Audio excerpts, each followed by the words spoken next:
Hey, my brothers and sisters in Christ, this is Sharon, and this will be a presentation on the story of Joseph, and it will cover from his teen years up to the famine. Part 2, it will cover Joseph's rise as second in command of all of Egypt to the coming of Israel, his father, Jacob, into Egypt. Now, Joseph was Israel's, which is Jacob, his most favorite son. He favored him over all of his other sons, which made them jealous. They hated Joseph, and he made him this multicolored coat, and this coat tunic, it was a symbol of distinction, that he was above the rest. And the sons of the nobles, they wore this type of tunic, and it implied that they didn't have to work. They more like supervise things and not do physical labor. Now, Joseph, he started having dreams. He was a teenager, probably 15, 16 years old, when he started having these dreams, and he shared it with his brothers, which they did not take. Joseph may have had come across or having the attitude as a spoiled brat because he was his father's most favorite son. And this just made his brothers hate him all the more. Now, Joseph, he has his second dream, and he shares it with his father Israel and with his brothers. Israel rebukes him, saying, "Shall your mother and I bow down to you?" And his brothers were already saying to themselves, "No, this is not happening." But again, Joseph may have come across as a spoiled brat. So now Joseph's brothers, we know they put him in this pit because Israel has sent Joseph out to look for them, and they had moved the flock like 30 miles away from Hebron, where he was. And when they saw him coming, it's like, oh, here he comes. And they saw him coming, and they plotted to kill him. But, Reuben, the oldest, he was like, no, we can't do that, not to kill him, but, put him in the pit. And so that's what they agreed to do. When Joseph got up on his brothers to check on him, see what he was doing, they was making sure he didn't go back and give his father a bad report, because he wasn't going to make it back.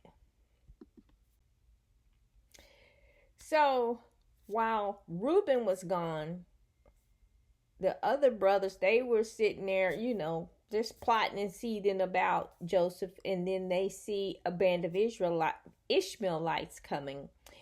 And they had this bright idea, hey, let's sell him to the Ishmaelites. And so this is what they did, was sold him to the Ishmaelites for 20 pieces of shekels, 20 shekels of silver is what they sold him for. And they agreed that he was their brother, and not to put their hand up on him, meaning they wasn't going to kill him, but they would get rid of him. Okay, so this is a map of Joseph's journey here. And here we see that he's going to travel from Hebron, right down here where this blue marking is I'm trying to make here. He traveled from there all the way up to Shechem. And there, that's where he finds that his brothers had moved on to Dothan, where this number 3 is up here. This number 3 right here. He went there. And so that's where he got put in the pit by his brothers. and from there he traveled with the Ishmaelites all the way down here to Egypt, down here. And so this was a total of about 200 miles he has traveled. And no hide or hair of him, they tell a lie to their father about Joseph, and just lie after lie. But anyway, this is the beginning of his journeys. So now Joseph is arriving here in Egypt, a foreign land, different people, different culture, and different language. He was in a land where they worship idol gods, but Joseph, he remained faithful to Yahweh Elohim, the God of Abraham and Isaac and Jacob. He remained faithful to him. And he stood on what he knew of God, and what Joseph had taught him of God. And not Joseph taught him, but his dad Israel taught him of God. And he didn't let his circumstances change his belief in God. He didn't lose hope. Now, Joseph again is sold from the Ishmaelites / Midianites to Potiphar, and Potiphar buys him in Genesis 39:1, and then and Potiphar now he's a Pharaoh. He's an assistant of the Pharaoh. He would be a captain of the guard, something to that effect. And some commentary says the word Potiphar means eunuch, some type of eunuch. And we know eunuchs are put over harems, so that's why they are eunuchs, so they don't interfere with the Pharaoh's harem. But in this case, he's a captain of the guard. And you see in Genesis 39 verses 4-5 here, Joseph was being his best right where he was, and he found favor in Potiphar's sight. He found favor with the Lord. The Lord blessed Potiphar's house because of Joseph. So now Joseph is serving in Potiphar's house. And Potiphar, being the captain of the guard, he is gone a lot.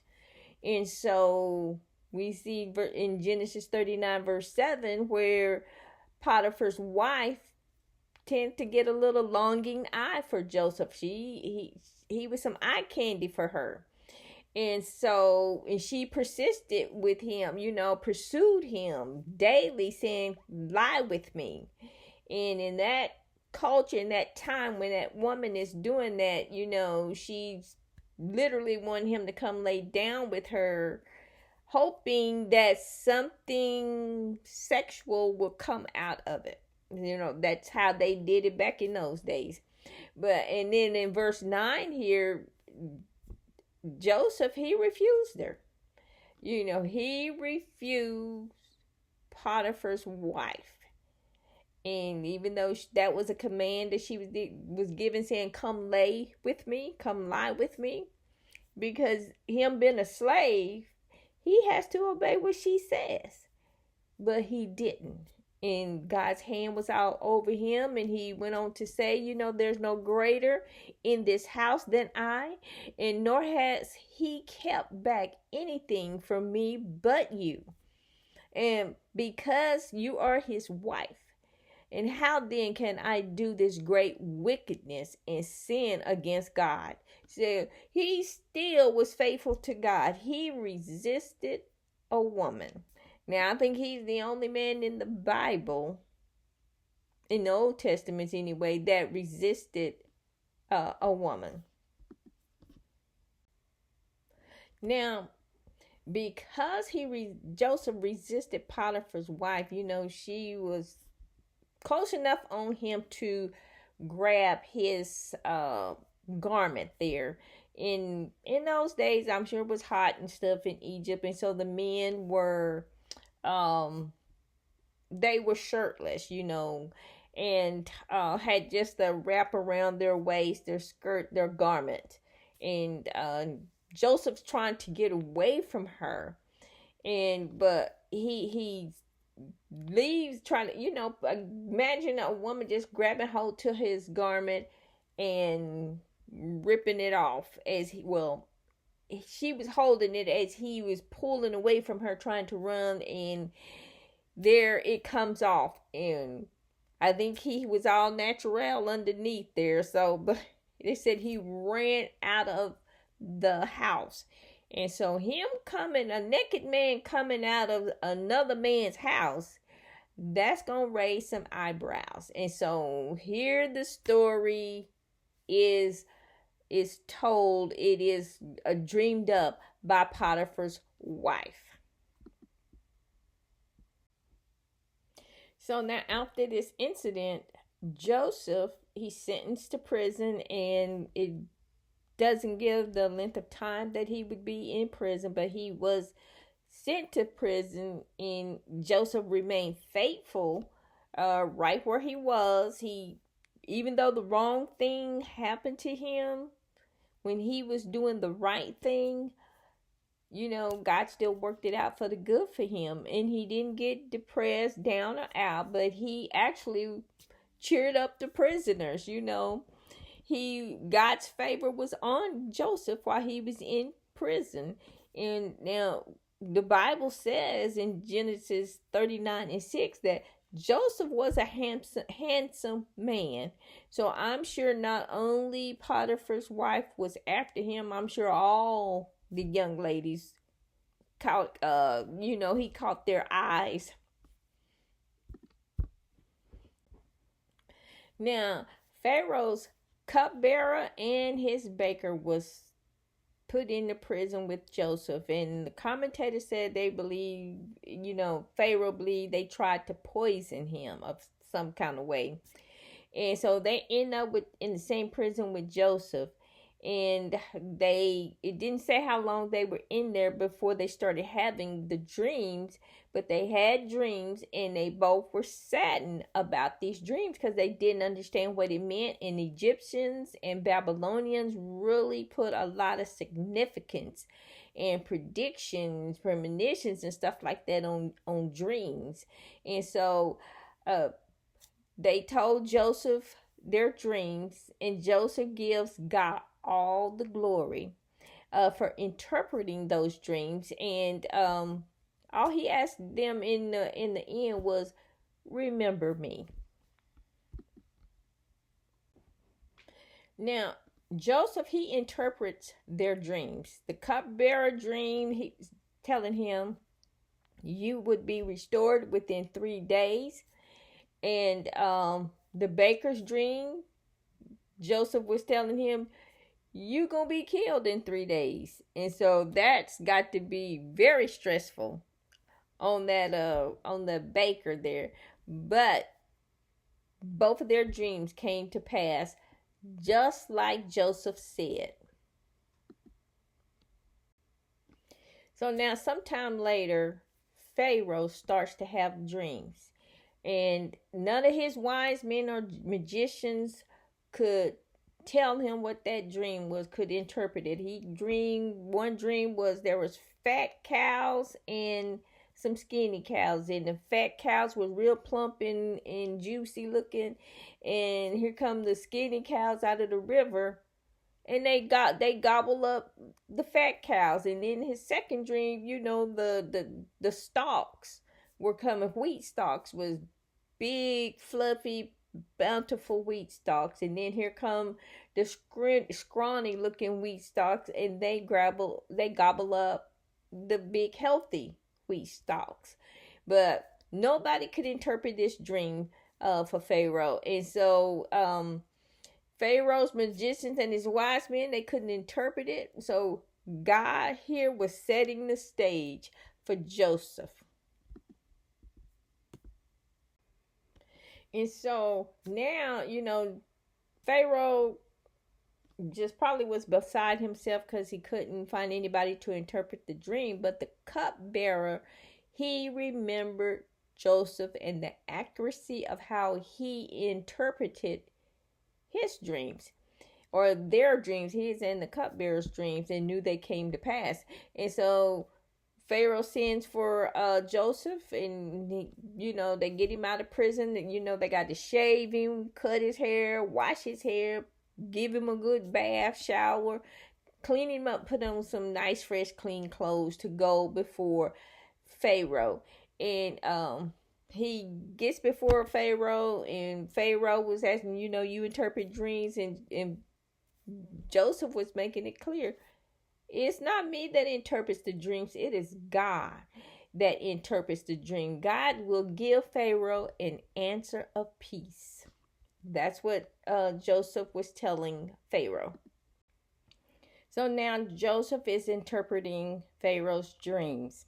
And he's telling him you're going to have 7 years of plenty, followed by 7 years of famine. And because he had the dream twice, that means that it was going to happen soon, pretty quickly there. And so Joseph, he suggested to Pharaoh how to prepare for this. And Pharaoh could see the Spirit of God on Joseph. And that's God. At our church, we call it God's suddenly favor is over Joseph. And so Pharaoh appoints Joseph second in command over all of Egypt.